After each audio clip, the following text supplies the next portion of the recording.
Sir train ఏంటి sir ఇంకా రాలేదు, అరగంట ముందు రావాలి, ఏమైనా లేట్ ఉందా ఏంటి? ట్రైన్ 4 hours లేట్ అబ్బా. మనకి కాచిగూడ రైల్వే ట్రాక్ మీద చెట్టు పడిపోయింది, మనం ఏం చేయలేం. ఏంటి సార్ 4 గంటలు లేటా? నాకు అయితే నా టికెట్ రీఫండ్ కావాలి. ఇవన్నీ అయ్యే పనులు కాదబ్బా. సినిమా టికెట్ అనుకున్నావు ఏంటి రీఫండ్ ఇవ్వడానికి? సార్ నాకు రూల్ తెలుసు సార్, ట్రైన్ ఏమైనా 3 hours కన్నా ఎక్కువ లేట్ అయ్యిందంటే కన్ఫర్మ్డ్ అవ్వచ్చు, ఆర్ఏసీ అవ్వచ్చు, వెయిటింగ్ లిస్ట్ అవ్వచ్చు, వాళ్ళు కానీ ట్రైన్లో ఎక్కకుండా జర్నీ చేయకుండా ఉంటే వాళ్ళకి కంప్లీట్గా రీఫండ్ అయితే వస్తుందని నాకు తెలుసు.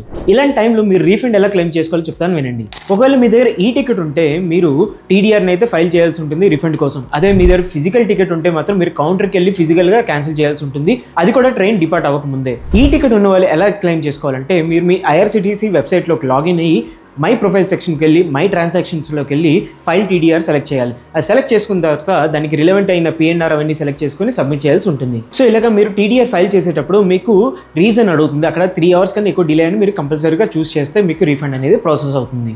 సో ఈ రీఫండ్ కూడా మీకు ఎలా వస్తుందంటే మీరు ఏ సోర్స్ నుంచి అయితే క్రెడిట్ కార్డ్ కానీ డెబిట్ కార్డ్ కానీ బ్యాంక్ ట్రాన్స్ఫర్ చేస్తుంటారు కదా, ఏ సోర్స్ నుంచి చేస్తే ఆ సోర్స్కే రిటర్న్ వస్తుంది అనమాట. బట్ ఒకటి గుర్తుపెట్టుకోండి, ఈ ప్రాసెస్ మీరు ట్రైన్ డిపార్ట్ అవ్వకముందే మీరు చేయాల్సి ఉంటుంది. సో ఇంకేం చూస్తున్నారు, ఈ useful information me friends and ఫ్యామిలీతో షేర్ చేసేయండి.